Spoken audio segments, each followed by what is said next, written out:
Kapitolyo, Kapitolyo!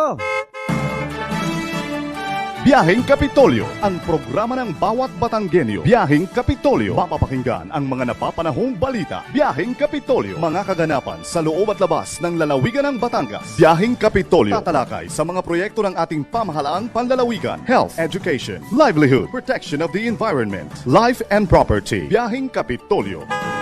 Samahan ang mga patrol ng Kapitolyo sa biyaheng walang iwanan patungo sa isang Rich Batangas. Rich Batangas! Kapitolyo, Kapitolyo!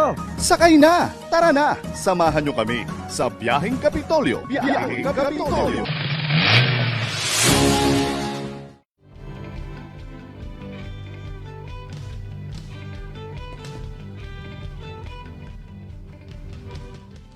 Magandang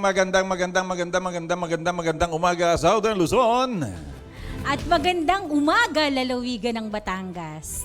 Unang biyernes po sa buwan ng Nobyembre 3, 2023. At kahit nga po ilang araw na lang ay matatapos at magpapalit na ulit ang taon, siyempre, tuloy po tayo sa ating mga pagbabalita at paghahatid po ng mga impormasyon. At narito po ang inyong paboritong kasama tuwing umaga sa ikapitong taon po ng programa ng bawat Batanggenyo, ang inyo pong Biyaheng Kapitolyo. Sa ngalan po ni Jonathan Macaraig, ito po si Jun Magnaye.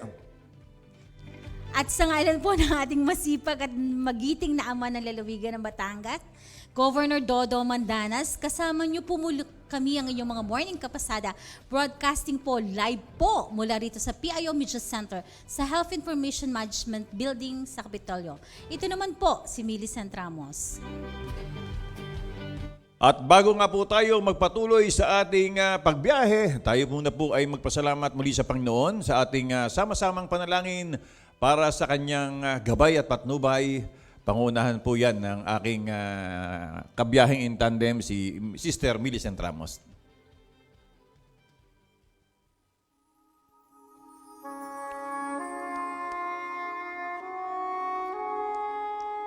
Panginoon, maraming salamat po sa isang linggo na namang nagdaan sa aming mga buhay.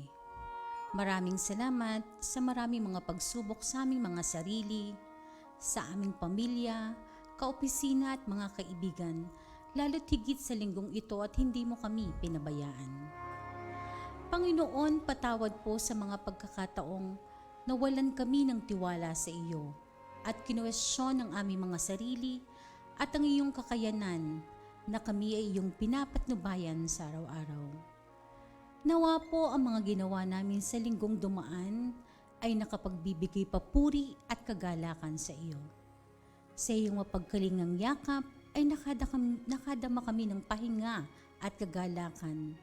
Dahil sa pagtatapos ng linggong ito, hinayaan niyo po kaming magtagumpay. Panginoon, itinataas din namin sa iyo ang mga yumaon naming mga mahal sa buhay. Kalugdan mo po ang mga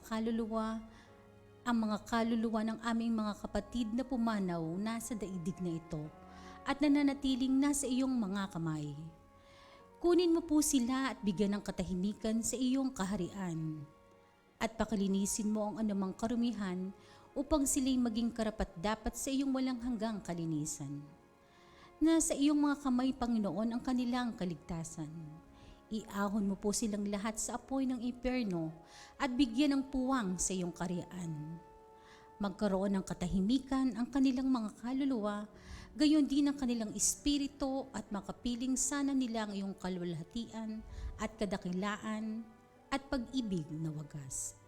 Hinihiling po namin ito sa pamamagitan mo, kaisa ng pagkakandila ng mahal na inang si Maria at ni San Jose, na patron ng mapayapang kamatayan. Amen.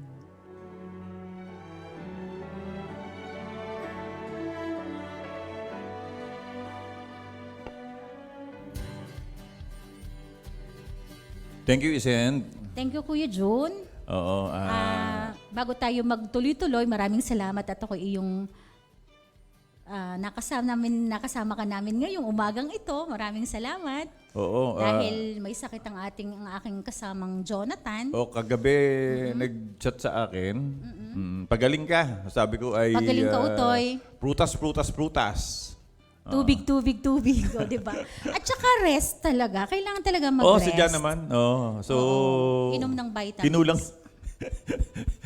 Kinulang? Ilan ba? Kinulang yung mahaba nating bakasyon. Ano? Kaya nga. Alas 9:37, tuloy-tuloy lamang po ang masayang umaga ngayong araw ho ng Friday. Para sa isa na naman pong oras nating pagbiyahe na puno ho ng napapanahong mga balita, mahalagang impormasyon at talakayan na nakalaan po sa serbisyo publiko. At syempre, kasama rin po ang inyong mga panawagan at pagbati. At speaking of pagbati po sa mga nakatutok at nakasubaybay ngayon sa ating program. Ang dami, Kuya Jun, nating mga viewers ngayon. Good morning po. Syempre, sa mga nakikinig sa kanilang tahanan, na nasa mga opisina, sa mga papunta sa kanilang destinasyon. Good morning po sa mga nasa pampubliko at pribadong sasakyan. Salamat po sa inyong pag-antaba. Tutok lamang po kayo. Pagbati rin po ng magandang maga at masayang araw ng Biyernes. Unang-una siyempre sa ating mahal na ama ng lalawigan kay Governor Dodo Mandanas, sa ating Vice Governor Mark Libiste, sa ating po mga board members, sa lahat po ng bumubuo ng ating sangguniang palalawigan. Magandang umaga din sa ating Provincial Administrator Sir Willie Racelis at good morning sa tita ng lahat, ang Chief of Staff at Provincial Information Officer, ang ating Ma'am Abel Behasa. Magandang umaga po sa inyo. Good morning din po sa lahat po ng mga kasamahan namin dito sa Provincial Information Office at sa lahat po ng mga kawani ng bawat tanggapan ng pamahalaang panlalawigan. Ang daming naka-leave na halos ngayon, pero syempre tuloy-tuloy at kailangan natin magtrabaho. Tayo nga po ay napapanood via Facebook live streaming at napapakinggan sa himpilang 95.9 Radyo Totoo. Kaya naman sa lahat ng ating mga katiwala, mag-like, comment and share na po kayo dito sa ating live streaming. At syempre, Ako sa iyo, sister. Ang bilis. ay syempre, punong-puno kasi tayo Puno-puno ng energy. ngayong umagang ito. Kailangan nating maging alive. At So, para bumati naman sa ating mga online viewers, ang ating patroller pagka-araw ho ng Friday, si Shelly Umali. Shelly, good morning. Isa pong magandang umaga po sa ating mga tagapakinig at patuloy pong nanonood at nakatutok sa mga kani-kanilang himpilan ng radyo at sa kani-kanila pong mga Facebook account. At good morning nga po kay Sir Mon Carag, kay Miss Lota Lailo, kay Miss Shirley Balmes, kay Miss Lina Lynn Ebora, kay Sir Gail Scale po, ang Municipal Information Officer po ng Tingloy. Good morning po, sir.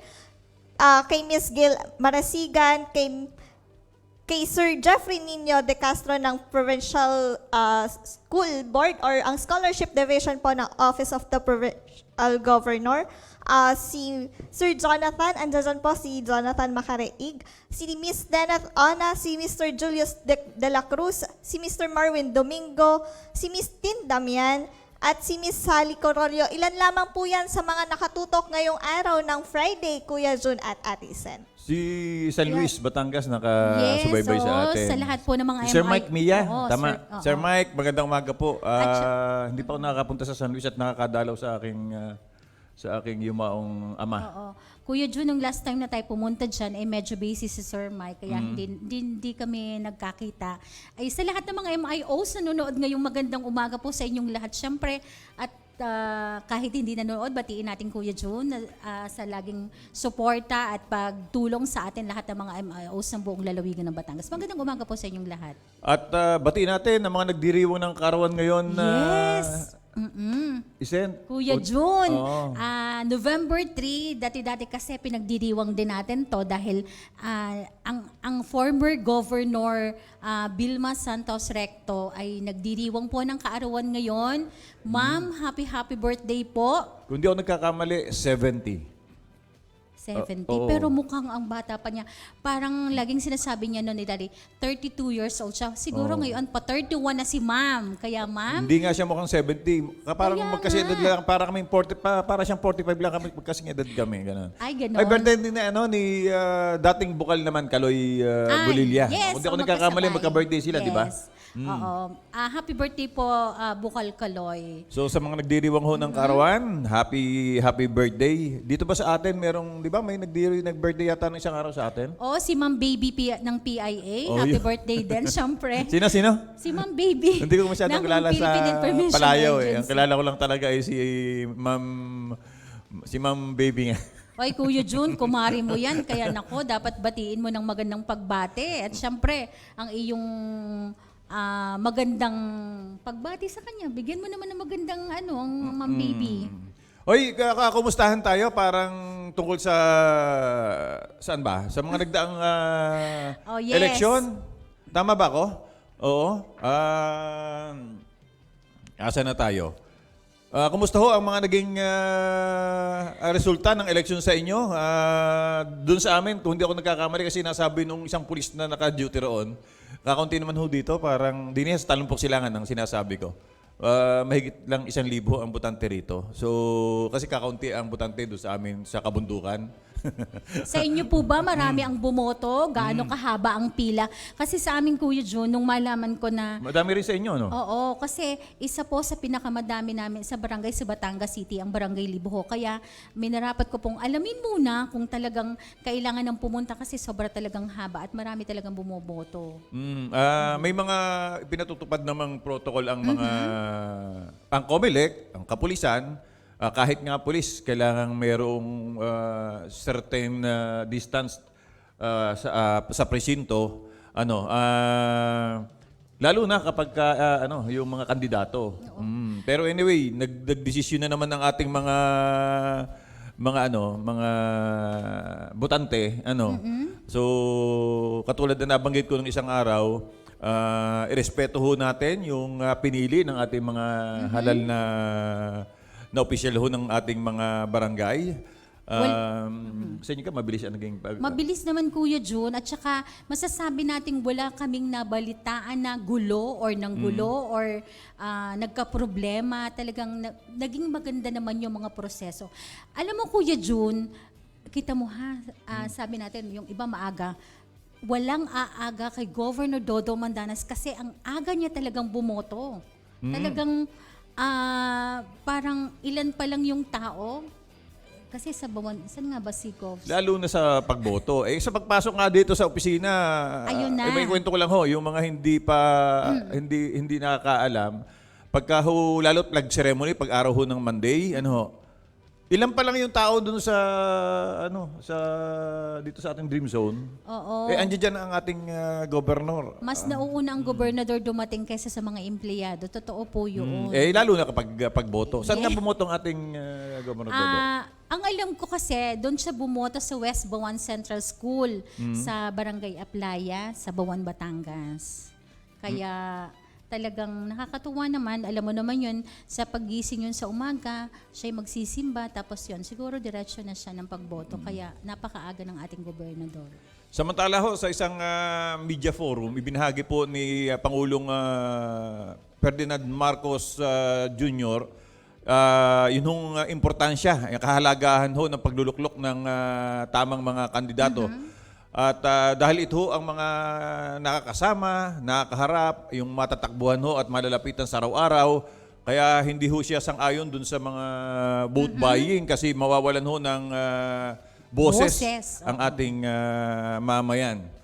Kaya yan, tunghayan natin yung pahayag na huwag itapon ang karapatang mamili sa maglilingkod sa mga barangay. Oo, nagkaroon siya ng pagbati. Yes, oo. Kaya, tunghayan po natin. Oh yes, tunghayan natin.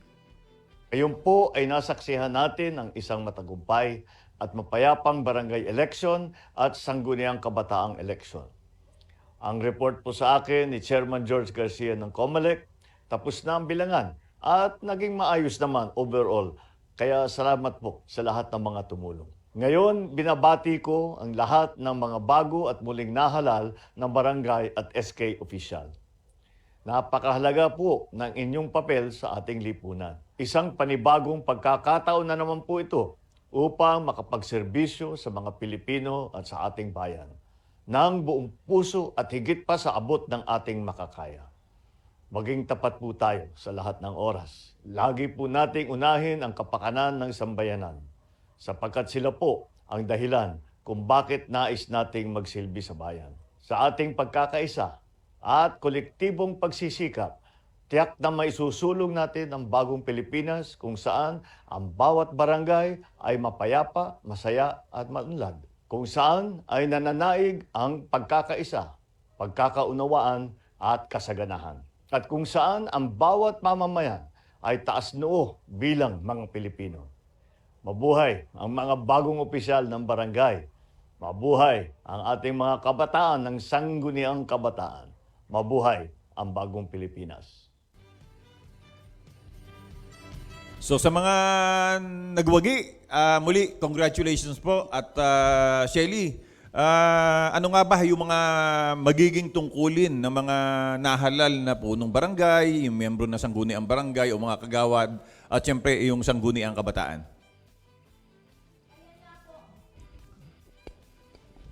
Ayon nga po sa Section 389, Book 3 ng Local Government Code of 1991, ang punong barangay po ay magpapatupad ng lahat ng batas at ordinansa sa barangay, makikipagsundo or negotiate at lumagda ng mga kasunduan para sa pangalan ng barangay kung binibigyang kapangyarihan ng sangguni ang barangay.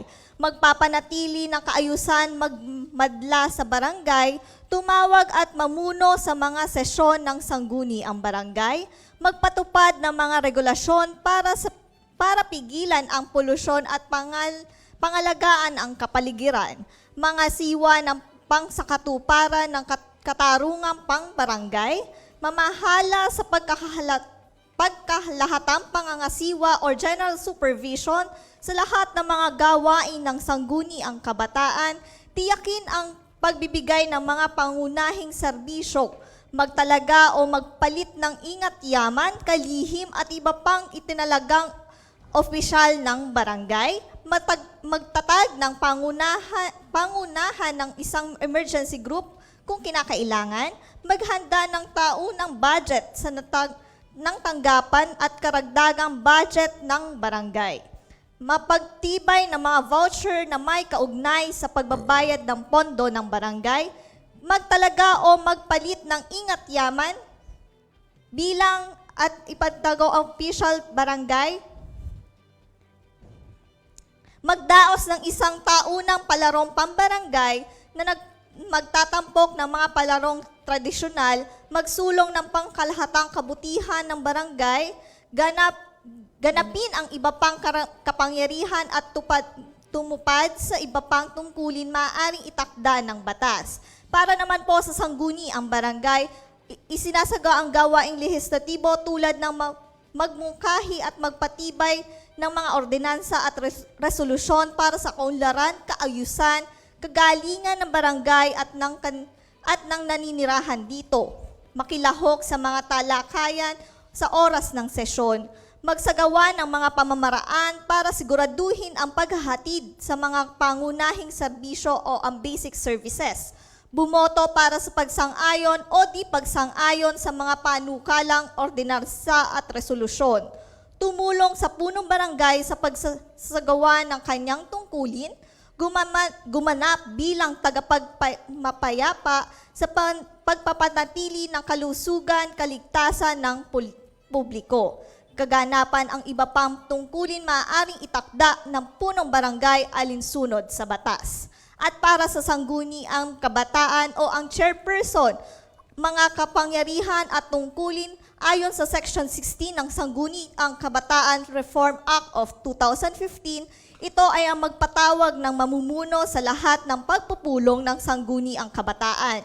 Manguna sa pagbuo ng Comprehensive Barangay Youth Development Plan at paghahanda ng Annual Barangay Youth Investment Programs. Siguraduhin ang pagpapatupad ng mga pulisya, programa at proyekto na nakapaloob sa Annual Barangay Youth Investment Programs.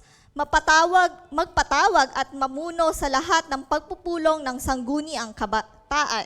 Manguna sa pagbuo ng Comprehensive Barangay Youth Development Plan at paghahanda ng Annual Barangay Youth Investment Program. Lumagda sa lahat ng kinakailangan dokumento kaugnay sa paggamit ng pondo ng SK. Magngasiwa sa mga ugnayan at gawain ng SK at katipunan ng kabataan. magtalaga ng kalihim at ingat yaman ng katipunan ng kabataan, makipag-ugnayan sa sangguniang barangay at iba pang youth organizations para sa pagsasagawa ng youth-related programs at ang ganapan ng iba pang pangyayari at tumupad sa iba pang tungkulin maaaring itakda ng batas o ordinansa. At para naman po sa sangguniang kabataan members o ang konsihal, pagbuo ng comprehensive barangay youth development plan at ihanda ang annual barangay youth development programs, aprubahan ang taunang budget sa karagdagang budget base sa pondo ng SK, magpasa ng mga resolusyon para sa kagalingan ng kabataan sa barangay alinsunod sa Comprehensive Barangay Youth Development Plan, magsagawa ng mga programa at proyekto para sa kaunlad ng kabataan, katuwang ang mga ahensya ng pamahalaan o non-government institutions, magdaos ng fundraising activities alinsunod sa Comprehensive Barangay Youth Development Plan, magbuo ng regular at special committees para sa pagsasagawa ng mga program at gawain ng SK, magsumite ng program accomplishments at financial reports sa sangguniang barangay na ipapakita rin tuwing katipunan ng Kabataan Assembly, makipagtulungan sa local youth development councils sa pagpapaplano at pagpapatupad ng mga programang nakatuon sa mga advokasya gaya ng good governance, climate change adaptation, health, and anti-drug abuse at sports development. At yan nga po ang mga panukulan at mga nakatakdang tungkulin ng mga SK at barangay officials. Nung habang ninanamnam ko yung binabasa ni Shelly, parang ayaw ko nang tumakbo. Oo, sobrang, alam mo yun Kuya Jun, ang dami palang mga obligasyon talaga ng isang kapitan o ng isang elected officials. Oo, dapat naiintindihan nila yun. Kung namin, talagang ang hirap-hirap pero parang ang dali-dali nilang ginagawa. Sana naman po sa lahat ng mga nanalo o naupo ngayong nagdaang eleksyon para sa punong barangay of mga konsihales at mga SK, sana naman po ay mabasa nyo o narinig nyo itong aming mga nabanggit ng aming patroller para naman namnamin ninyo o gawin po ninyo, hindi lang yung basta binasa nyo pero gawin po naman natin para naman po sa ikauunlad ng isang barangay. At doon sa mga konsihal, maging katuwang, hindi yung laging sasang-ayon na lang kung halimbawa at ang gusto ng kapitan ganito, sana magkaroon naman ng boses kasi may mga narinig tayo mga kwento-kwento na pikit mata, pipirma sa ganire dahil gusto ng barangay captain.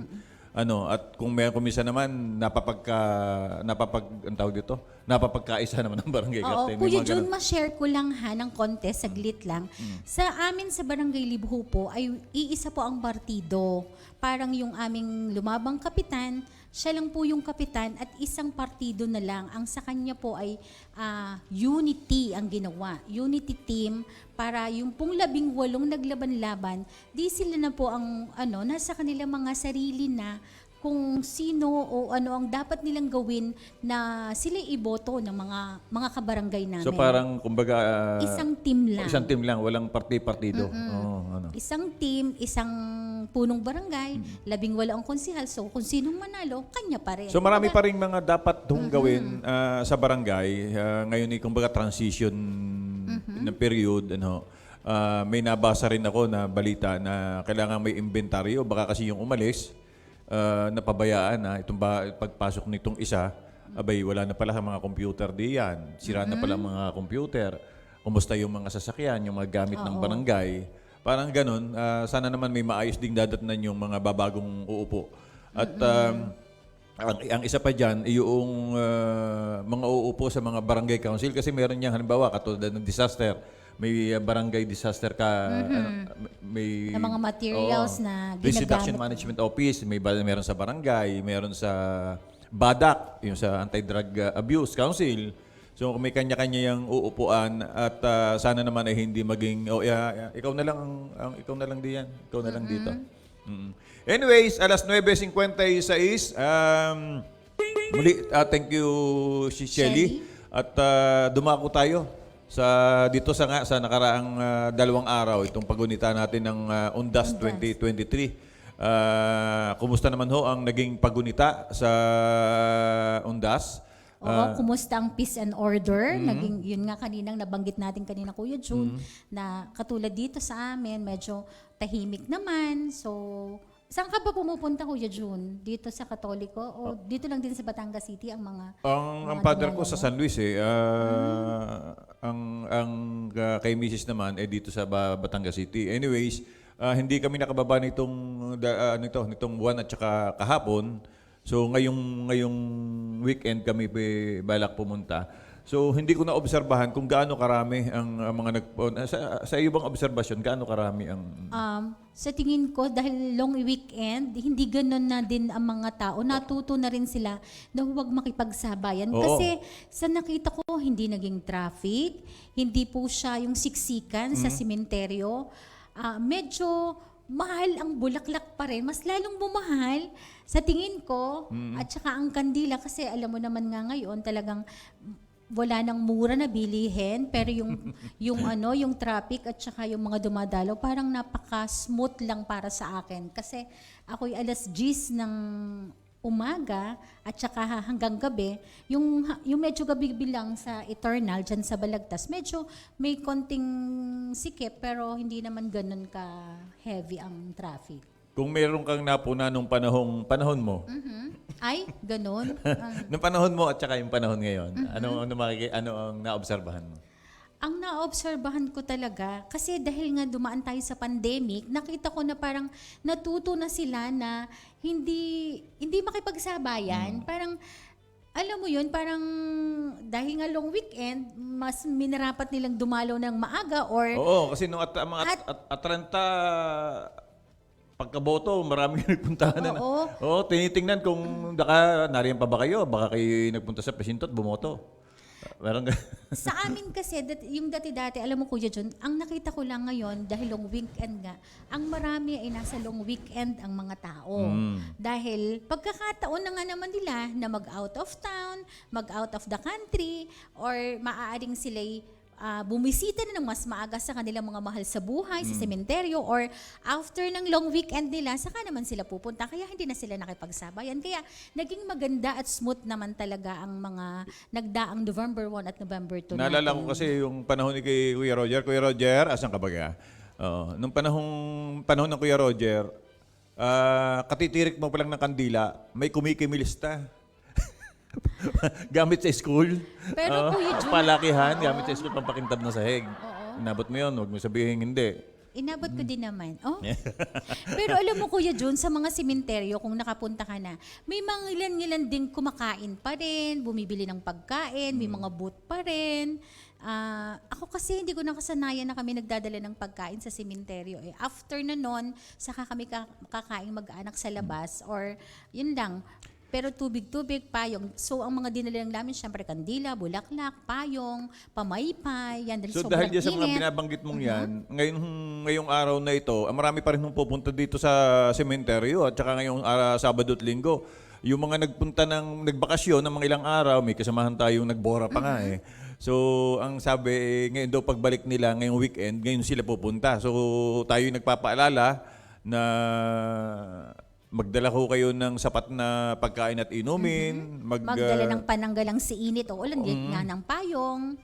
Syempre ng face mask, alcohol or sanitizer. At yung may mga pinagbabawal na pagdadala ng matutulis at nakakamatay na bagay, gaya daw ho ng Malakas na speaker. nakamatay na wala sa speaker. Kasi dati-dati talaga marami nagdadala pero parang ngayon hindi na masyado. Kasi Bawal talagang- naman kasi maiingay sa ano. Oo. Syempre may katabi ka, naka-speaker ka, nagdadasal naman yung kabila. So at bantayan din natin na mabuti ho yung ating mga dalang kagamitan, yun ho mga dinala natin sa puntod. Tiyaking hindi ho magdudulot ng sunog yung mga kandilang nakasindi sa mga puntod at kung papayagan ho ng mga pamunuan ng sementeryo, yung pagdalaw ho ng mga bata, tiyaking meron silang ID o tanda ho ng pagkakilanlan. Baka maling at nagtatakbo. At Nagtatakbo na syempre kung saan. po, panatilihin nating malinis ang kapaligiran.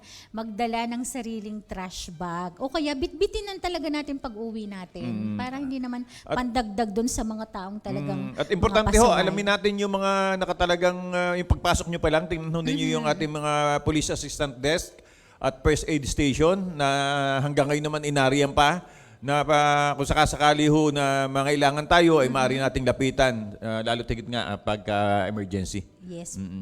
So marami pa ho tayong mga pagkukwentuhan, mga balita. Alas 10:02, magbabalik po ang inyong biyaheng Kapitolyo. Makalipas lamang po ang ilang paalala.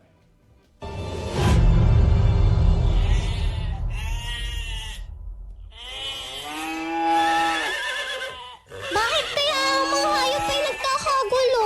Nako, Ineng, nag-aalburuto na daw ang bulkan eh. Ang volcanic eruption o pagsabog ng bulkan ay nagaganap kapag naging malakas ang presyon mula sa mga gas sa loob ng mga tunaw na bato. Ang pagsabog ay maaaring maging tahimik o sumasalumbat. Paano nga ba maiwasan ang mga sakuna sa panahong ito? Una, ugaliing makinig sa radyo, TV, internet at iba pang mga media channel para sa ulat panahon. Pangalawa, maghanda ng mga emergency kit at siguraduhing nakalagay ito sa lugar na madaling makita. Pangatlo, sa pagsabog ng bulkan, maging handa sa maaaring paglindol at pagguho ng lupa. Lumikas patungo sa evacuation center kung may babala mula sa kapitan. Maging listo, sa kamay mo nakasalalay ang kaligtasan mo. Ito ay hatid sa inyo ng Batangas Provincial Disaster Risk Reduction and Management Council at ng himpilang ito.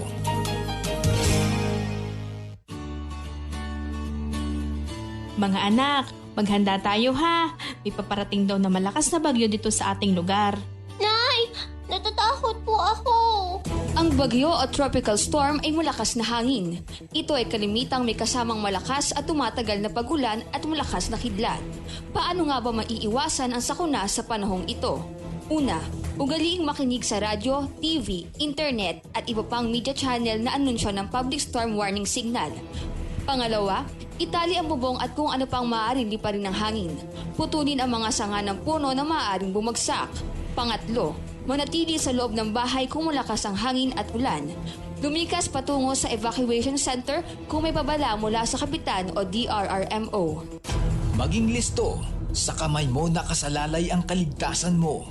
Ito ay hatid sa inyo ng Batangas Provincial Disaster Risk Reduction and Management Council at ng himpilang ito.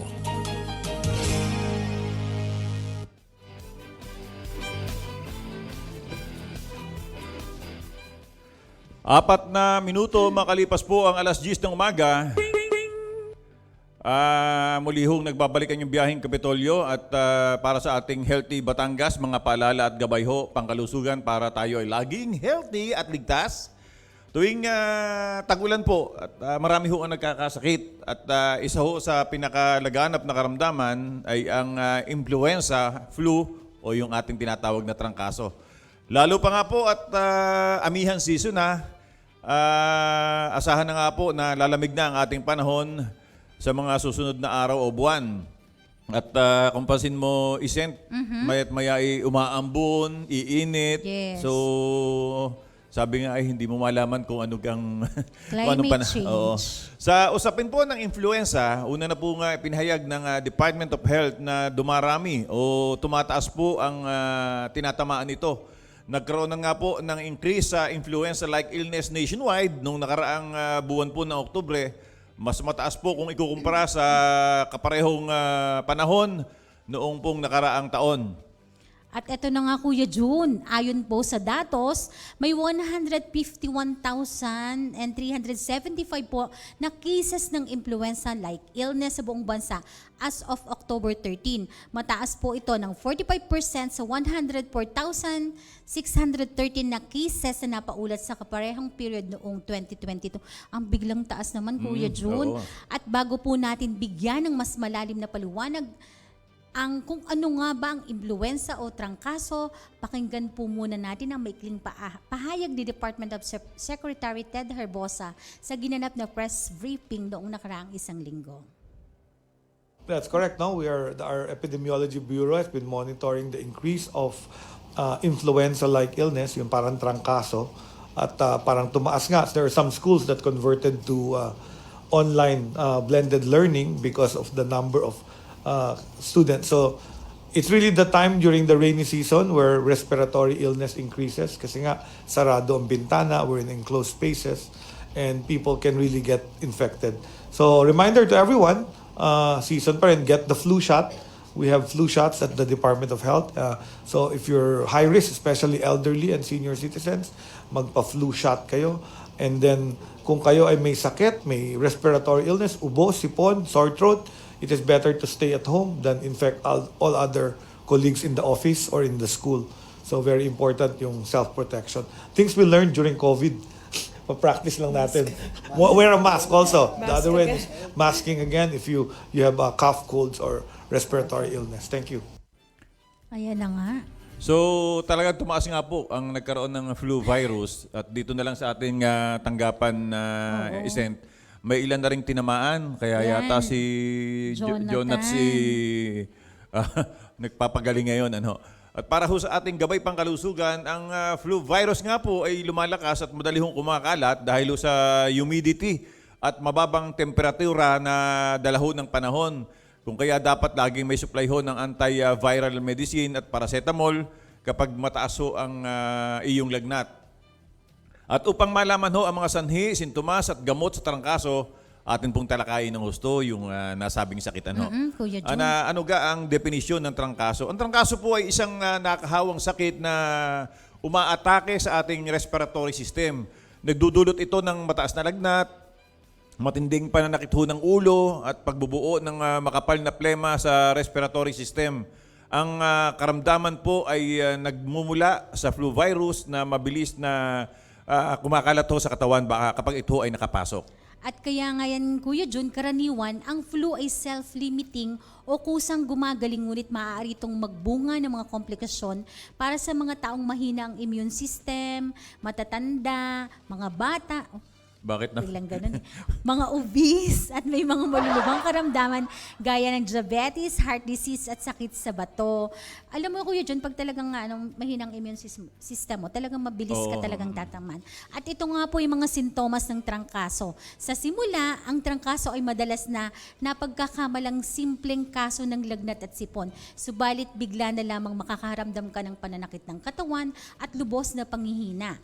Ang lagnat ay bigla ring tumataas, kadalasang lumalampas sa 38 degrees ang temperatura ng katawan at sinasabayan ng sakit ng ulo. Ang hirap ng pakiramdam pag ganun.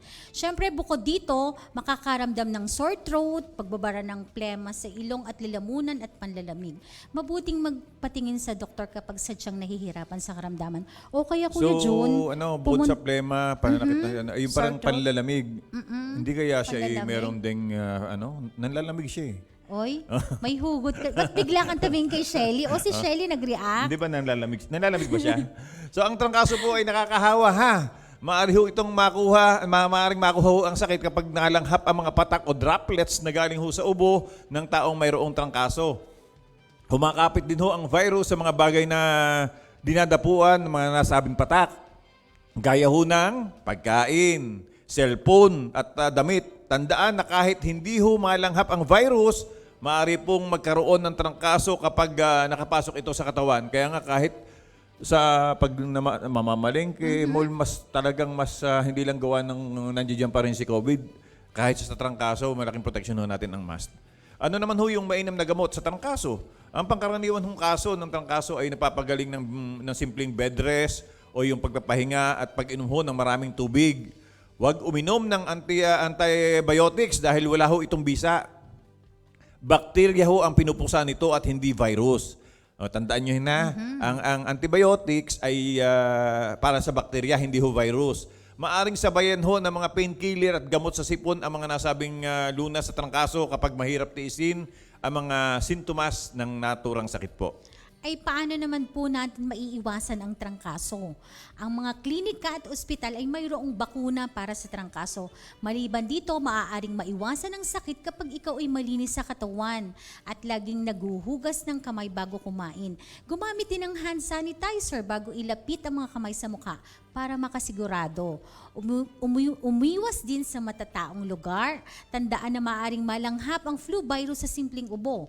Kung hindi maiwasan, magsuot ng face mask o takpan ng ilong at bibig kapag may taong umuubo. Iwasan din ang pag-inom sa baso o paggamit ng mga personal na bagay ng taong mayroong trangkaso. Ayan, dahil madali nga humawa eh. Kung ikaw naman ho ay tinatrangkaso, takpan ho ang bibig at ilong ng tissue kapag umuubo. Itapon ang tissue para hindi ho makahawa ng iba. Ngayong napapadalas ho ang biglaang buhos ng ulan at papalamig ho ng papalamig ang klima o panahon, magiging laganap na naman ho ang influenza. Ngunit, maaari naman hong maiwasan ang sakit kapag ikaw ay maingat at may malinisong pangatawan. Kung sa tingin mo, ikaw ay nahawahan, kumonsult agad ho sa doktor. Dito ay mabibigay ho ang mga wastong gamot na magpapabilis po ng ating pagaling. At eto na nga Kuya June, ang iba pang paraan para maiwasan natin talaga yung flu na yan. Tiyaking balanse ang diet o ang kinain araw-araw. Kumain ng mga iba't ibang gulay at prutas. Uminom ng maraming tubig. Maglaan ng 7 hanggang 8 oras sa pagtulog. Maglaan ng panahon para sa regular na pag-ehersisyo. Uminom ng mga vitamina, lalo na ang ascorbic acid o vitamin C. Magpabakuna ng anti-flu shots. Iwasan ang pagod at nakaka-stress na trabaho. Ayan. Ano pa? At yan nga po ang hatid Kuya naming paalala at gabay pang kalusugan ngayon ng araw ng Friday.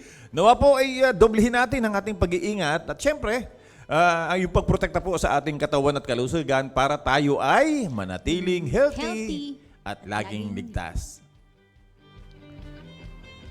Ayan, at para pasadbadahan muli ang ilang anunsyo, narito po ang ating patroller na si Shelly Umali.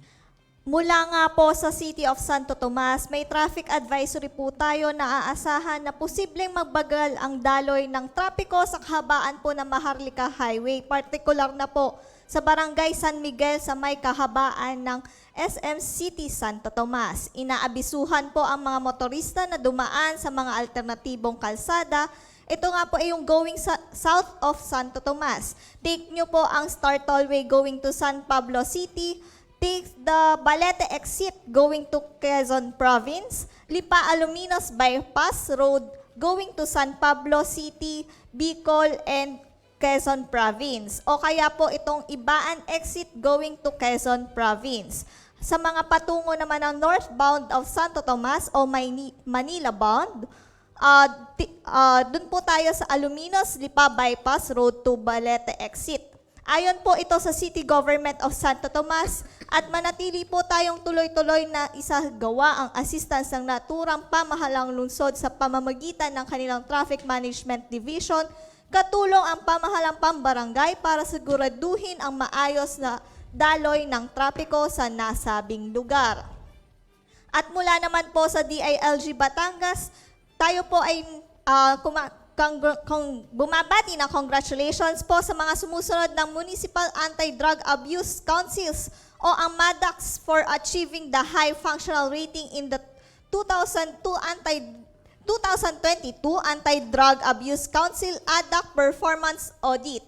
Ito po ay ang mga Municipality of Bawan, Municipality of Mabini, Municipality of San Jose, Municipality of Santa Teresita, Municipality of Taal, at ang Municipality of Talisay. At yan nga po, Sir June at Ate Isent, ang ilan pang mga anunsyo sa ating mga nakalap para ngayong araw.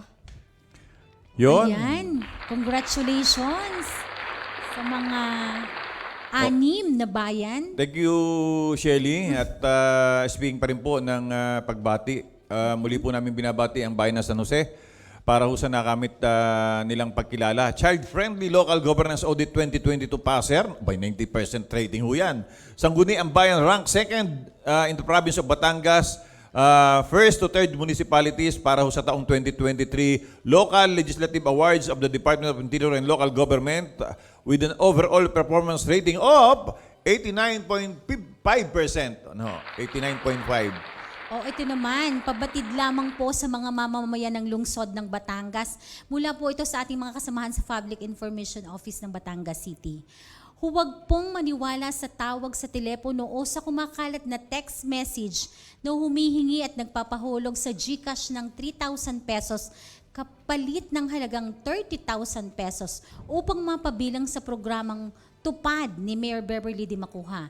Nililinaw po ng City Government of Batangas City na wala pong ganitong proyekto si Mayor Beverly D. Macuja o sino man sa naturang pamahalaang palunsod. Ito po ay hindi totoo at isang scam lamang.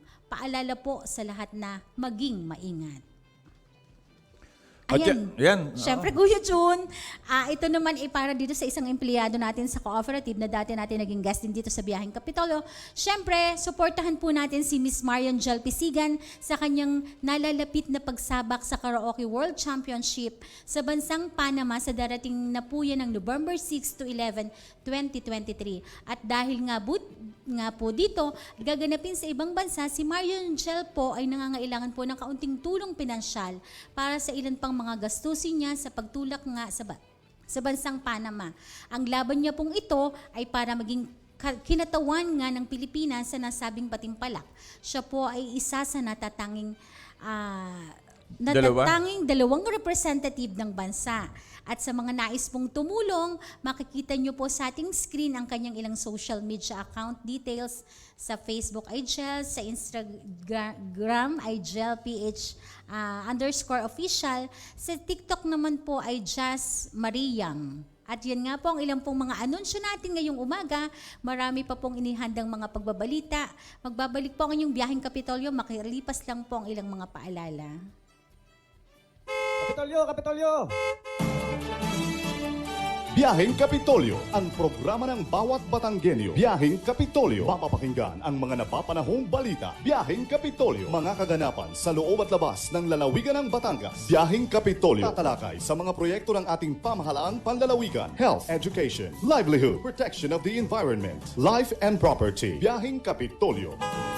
Samahan ang mga patrol ng Kapitolyo sa biyaheng walang iwanan patungo sa isang Rich Batangas. Rich Batangas! Kapitolyo! Sakay na! Tara na! Samahan nyo kami sa biyaheng Kapitolyo. Biyaheng Kapitolyo. 18 minuto makalipas po ang alas 10 ng umaga. At bago natin ihatid yung ating ilang mga balitang panlalawigan, Sister Ret, ikwento mo naman sa ating mga taga-subaybay itong naganap na pagpupulong na dinaluhan mo dito sa ating Batangas Blood Council. Kuya Jun, isang mabilis lamang to kasi medyo ang dami pa nating tatalakayin. Nung isang araw kasi last week, nagkaroon kami ng Batangas Blood Council meeting at dito nga po ay pinagpulungan namin yung mangyayaring gift giving po para sa cancer warriors na ilang taon na rin po namin ginagawa at ang nais po namin ay mabigyan ng mga kasi may mga wish list, Kuya Jun, ang mga bata. 100 bata na pupunta ulit dito na magaganap dyan sa Dream Zone natin, sa Regina Mandanas Dream Zone, at gaganapin ito sa December 12 para mabigyan namin at mapasaya naman yung mga bata dahil Christmas nan, mabigyan ng mga laruan, pagkain, tapos may mga konti kami dyang mga programa. So, ang mga nais po na gustong maglaan o magbigay ng kaunting tulong or para mapasaya natin ang mga bata, ay open po ang Batangas Blood Council. Tumatanggap po kami kung anong inyong mga nais na ipagkaloob at nang mabigyan po natin dahil ang mga bata nga ay may mga wish list na gusto naman nilang matanggap taon-taon. So, ano ba naman yung mapasaya natin sila ng kaunti? So, yun lang, Kuya Jun. Medyo isang araw ihahatid natin ng buong buo yan. yes, Kuya Jun. Pag-usapan natin at kung ano man yung mga nais nyong pong ipagkaloob sa kanila ay kami po'y tumatanggap. Yung bukal po sa kalooban. Hindi po kami namimilit kung sino lang po may gusto. At dati namin ginawa, Kuya Jun, yan, nagbigay din dati kasi ang governor ng pagkain, tapos mga groceries sa pamilya. Siyempre kasama din mga bata, ang pamilya. 100 bata yan. At siyempre, Kuya Jun, kung nais mo rin na magbigay, kasi ang parang ang gusto nila sa atin sa PIO, naulit ko din kay Ma'am Jen, ay ang anong tawag dito, yung iniinom na gatas, parang tawag doon. Siyempre, Yakult, yan, Shelly. Yan, Yakult at Dutch Mill daw. nagtaka ang- naman ako sa iyo yung iniinom na gatas eh. Baka naman Oo. ginunguya. Yan, Kuya John, syempre ang bata, kailangan din nilang maging maano sila, ma-healthy at yun ang mga ibibigay natin. Noong nakaraang Oo, taon, para naman sa ito naman maganda ang layunin at matulungan itong ating mga batang ito.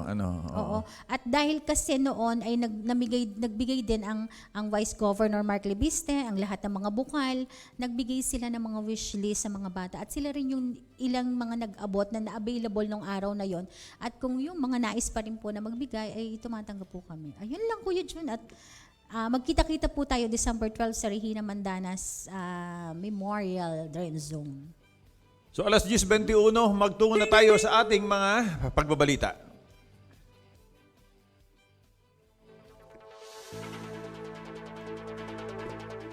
Mula sa Buluwagang Pambalita ng inyong biyaheng Kapitolyo, narito na po ang ilan sa mga maiinit nating mga pagbabalita.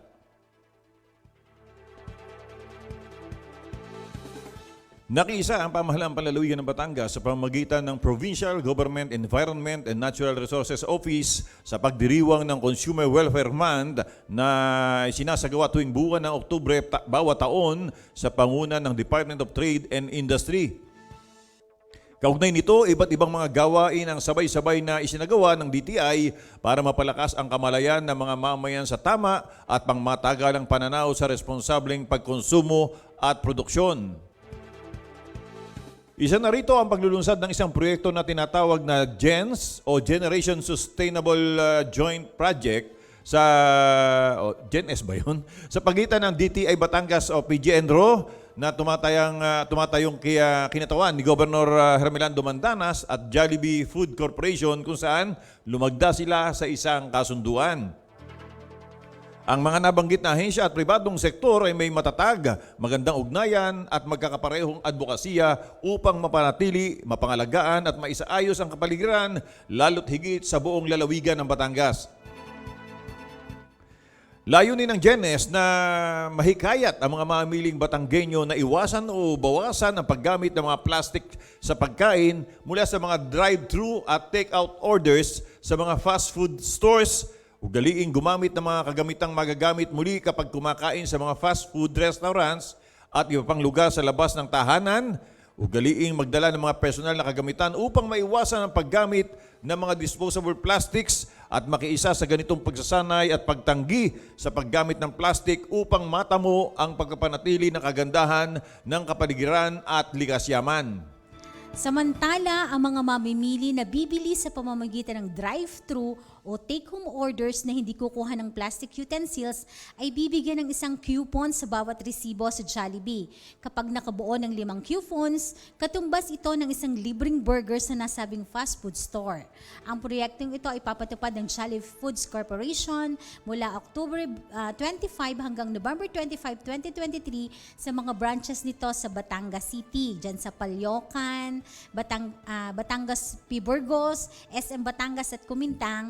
Sa Lemery naman po ay Lemery Ilustre, Centro Mall Lemery at SM Lemery. Sa Lipa City naman po ay sa Maraway Lipa, Uptown Lipa, Fiesta World Lipa at SM Lipa. Sa Tanawan City naman po ay sa Tanawan at Walter Mart Tanawan. Sa Nasugbo ay sa Santo Tomas City at Caltex sa Tuwi. Ang nasabing paglulungsad ay pinamahalaan ng DTI Batangas sa pangunguna ni Provincial Director Laila M. Cabreros. Gayon din ang nagbigay ng mensahe bilang pakikiisa sina Dr. Marivic P. Esmas, Assistant Department Head ng PGNRO, Ginoong Luisito Bong Eitan, Area Customer Activation Senior Manager ng Jollibee Foods Corporation at Ginang Marisa C. Argente, Regional Director ng DTI Region 4A. Dumalo din ang ilang mga empleyado ng PGNRO upang maging saksi sa paglulunsad ng nasabing proyekto. Ang balitang ito ay syempre mula sa ating PGNRO.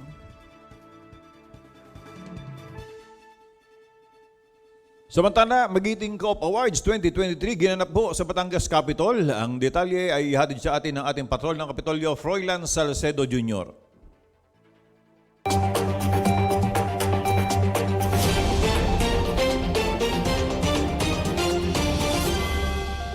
Bilang pagtatapos sa mga serye ng aktibidad sa buwan ng Oktubre, isinagawa ng pamahalaang panlalawigan ng Batangas sa pangunguna ng Provincial Cooperative Livelihood and Enterprise Development Office ang culminating activity ng Cooperative Month Celebration noong ika-26 ng Oktubre 2023 sa Regina Armandanas Memorial Dream Zone, Capitol Compound, lungsod ng Batangas. Ang selebrasyon na may temang Cooperatives Pioneering the Path to the Recovery Amidst Modern Challenges of Climate Change and Food Security ay aktibong dinaluhan ni Governor Hermelando Mandanas na binigyang papuri ang pagsisikap ng mga kooperatiba na mapalago ang kanilang industriya na nakatutulong upang mapalakas ang ekonomiya ng lalawigan. At ang lalawigan ng Batangas, tayo ang mayroong pinakamagandang tuungan. Sa totoo lamang. Dahil tayo ay connected sa lahat. Pero ito, ginagawa natin para ang makinabang ay lahat. Para yung mga nasa barangay, yung ating mga kooperatiba, ay di may mapapagsulungan o may mapapagbilhan ng mura. Yun ang praktikal na ginagawa natin. Ang nasabing okasyon ay pinaunlakan ni Department of Interior and Local Government Assistant Secretary for Community Participation Elizabeth N. Lopez de Leon, ex-officio member ng Cooperative Development Authority Board of Directors, na siyang tumayong panauhing tagapagsalita. Kasabay nito, ginanap ang Magiting Co-op Awards 2023 kung saan pinarangalan ng 6 na co-op achievers na nakakuha ng pagkilala sa regional at national level at ang 10 outstanding cooperatives ng lalawigan. Bukod sa mga kooperatiba, kinilala rin ang mga partner agencies ng PCLEDO sa pagpapaganap ng mga programa at ang mga nanalo sa nagdaang Co-op Quiz 12 Blast Provincial Level. Ipinaabot naman ni PCLEDO Head Celia Atienza ang kanyang pasasalamat sa kooperasyong ipinapakita ng mga kooperatiba at ang suportang ibinibigay ng gobernador ng lalawigan. So fortunate dahil ang ating pong local leadership, lalo na po ang liderato ng ating kagalang-galang na governor is more than 100% ang support sa ating co-op. Kung tawagin nga po namin siya ay pro-co-op man. Ganun din po yung aming mga taga-sangguniang panlalawigan. So there is really what we call partnership between the executive and legislative. Pag ang pinag-usapan po ay ang mga programang pang-kooperatiba. Samantala, isinagawa rin ang ceremonial turnover at acceptance ng Department of Agriculture Philippine Rural Development Project, sub-projects kabilang ang dairy production ng Batangas Dairy Cooperative, seaweed production ng Lion Carbonan Chapter Seaweed Farmers, at coffee production and processing ng Aga Farmers Multipurpose Cooperative. Para sa ikalawang bahagi ng programa, nagkaroon ng presentasyon ng Philippine National Police Batangas, Pag-ibig Fund at Cooperative Union of Batangas. Dumalo sa nasabing aktibidad sina Acting Vice Governor at 5th District Senior Board Member Maria Claudette Ambida at 5th District Board Member Arthur Bart Blanco, 1st District Board Member Army Bausas at Lian Vice Mayor Ronin Lebiste. Alas 10:29, dumako na tayo sa magiging lagay ng panahon ngayong araw ho ng Friday na ihahatid po ng ating mga kasamahan mula dyan sa Provincial Disaster Risk Reduction and Management Office. Magandang umaga Batangas, narito na po magiging lagay ng ating panahon ngayong araw ng Biyernes, November 3, 2023. Humina na po ang amihan o northeast monsoon at hindi na po ito nakakaapekto sa ating bansa. Ito na lamang pong shearline o pagsasalubong ng malamig at mainit na hangin ang nakakaapekto sa malaking bahagi ng Northern Luzon. Kaya sa malaking bahagi ng Northern Luzon ay makakaranas po tayo ng maulap na kalangitan na sasamahan ng maulan na panahon. Samantala, wala po tayong binabantayan na low pressure area or bagyo sa dagat Pasipiko, lalo na sa loob ng Philippine Area of Responsibility. At sa nalalabing bahagi ng bansa ngayong araw ay makakaranas po tayo ng maulap na kalangitan na may tsansa ng mga kalat-kalat na pag-ulan. Para naman po sa probinsya ng Batangas ay makakaranas po tayo ng maaraw papunta sa bahagyang maulap hanggang sa maulap na kalangitan na sasamahan ng mga kalat-kalat na mahihina at katamtamang pag-ulan lalo na sa bandang hapon hanggang gabi. Sa hilagang parte ng Batangas ay may 45% tsansa ng pag-ulan. Sa silangang parte ay may 42% tsansa ng pag-ulan, samantalang sa may kanlurang parte ng Batangas ay may 44% tsansa ng pag-ulan at sa timog bahagi ay may 42% tsansa ng pag-ulan. Kaya paalala po natin sa ating magigiting na kabatang na magdala ng pananggalang sa init at sa mga posibleng pag-ulan. Ang magiging agwat ng temperatura ngayong araw ng Biyernes ay nasa pagitan ng 25 to 32 degrees Celsius. Si Haring Araw ay sumikat kaninang 5:51 ng umaga at lulubog mamayang 5:28 ng hapon. Lagi po nating tatandaan, ligtas ang may alam. At tulad ng laging paalala sa atin ni Governor Mandanas, laging maging handa, ingat at magiting. Mula dito sa Batangas Provincial Disaster Risk Reduction and Management Office, ako po si Raven Nantasida, nag-uulat. Magandang umaga po. Alas 10:31 at parang bigyan daan muna. Muli ang gaganapin pong 147 taong founding anniversary at Tinapay Festival ng Bayan Ho ng Cuenca sa darating na November 7. Sabado to, tama? Yes, Oh, oo. hindi, Martes. 7? Oo, Martes. Martes. Narito po ang imbitasyon at mensahe mula kay Cuenca Municipal Mayor Alexander Magpantay. Bagong bayan, bagong Cuenca, bagong kasaysayan.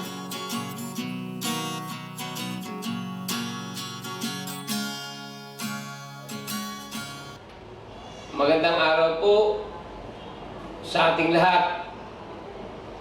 Kayo po ay malugod naming iniimbitahan sa aming week-long celebration ng pagkatatag ng aming mahal na bayan ng Cuenca. Ito po ay magsisimula sa October 31 hanggang November 7. Gusto po namin buhayin ang pinagkakilanlan ng aming bayan, ang Tinapay Festival. Narito po ang programa o aktibidades na mangyayari sa aming week-long celebration.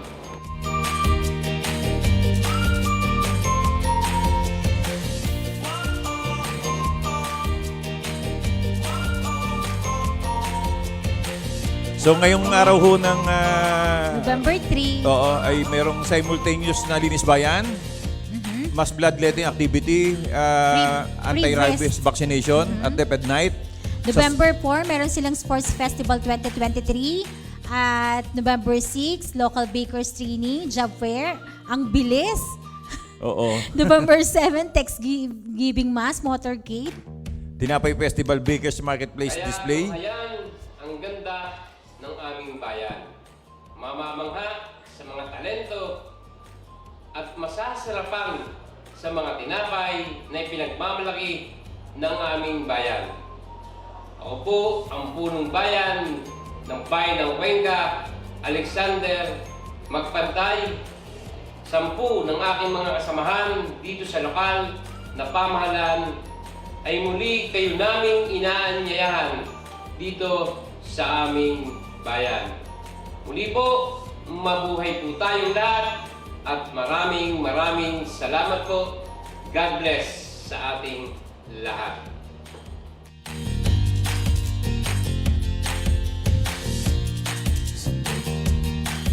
So yan po si Mayor Magpantay ng Bayan ho ng Cuenca. Sinsay na ho kayo ha, hanggang November 7 po yan. Oo, yan Kuya Jun ay yung 147th founding anniversary ng Municipality of Cuenca. At ito nga yung tinapayan ay daan tungo sa maunlad na bayan, kaya't ipagdiwang pagkat ito'y isang karangalan.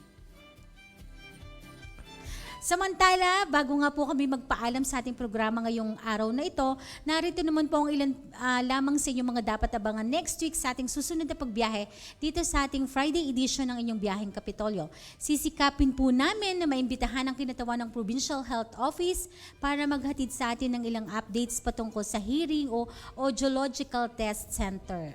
Abangan nyo po yan sa next Friday. So paano? Wala na tayong oras. At dito po nagtatapos ang aming programa para sa araw na ito. Natapos na naman po ang isang linggo ng paglilingkod. Kaya tayo po ay magkakarinigan muli next week para sa panibagong edisyon ng inyong programang Pangkalaman, Impormasyon at Pagbabalita. Sa lahat po ng mga sumubaybay sa aming programa ngayong araw ng Friday, marami pong salamat sa muling pagantabay sa inyong mga kagapay. Sa ngalan po ni Governor Dodo Mandanas at ng buong pamahalaan panlalawigan ng Batangas. Ng pamuno ang makajos, makakalikasan at makatao, taas noo Batanggenyo. Saksi po ang mahaba at mayamang kasaysayan ng ating lalawigan sa dami ng ating napagdaanan at napagtagumpayan. Sa tulong po ng ating Panginoon at sa ating mas matibay na pagkakaisa, anumang hamon, mas kakayanin pa. Sa pagunlad, tayo po ay sama-sama. Sa ngalan po ni Jonathan Macraig, ito po si Jun Magnaye. At sa patuloy namin pagtahak sa makabagong panahon, patuloy lang din nating panatilihin na ang karakter ng pagkataong siyang tunay na yaman nating mga Batanggenyo. Matatag, magiting. Ito naman po si Millicent Ramos, kasama ang ating patroller na si Shelly Umali. Kasama rin po natin sa ating pagpasada ngayong araw ang aming technical team po na binubuo ni Brian Mangilin, Joshua Sayaman, Jun Lindon Aguda, Kevin Paulo Medrano at Roger Aguirre. Manatili lamang pong nakatutok sa ating official social media accounts, ang Batangas PIO para sa mga updates ukol ho sa tuloy-tuloy na paghahatid ho ng serbisyo publiko ng inyong pamahalaang panlalawigan. Muli, ito po ang inyong Biyaheng Kapitolyo. Kapitolyo! Biyaheng Kapitolyo, ang programa ng bawat Batanggenyo. Biyaheng Kapitolyo, mapapakinggan ang mga napapanahong balita. Biyaheng Kapitolyo, mga kaganapan sa loob at labas ng lalawigan ng Batangas. Biyaheng Kapitolyo, tatalakay sa mga proyekto ng ating pamahalaang panlalawigan. Health, education, livelihood, protection of the environment, life and property. Biyaheng Kapitolyo. Samahan ang mga patrol ng Kapitolyo sa biyaheng walang iwanan patungo sa isang Rich Batangas. Rich Batangas! Kapitolyo! Sakay na! Tara na! Samahan nyo kami sa biyaheng Kapitolyo. Biyaheng Kapitolyo!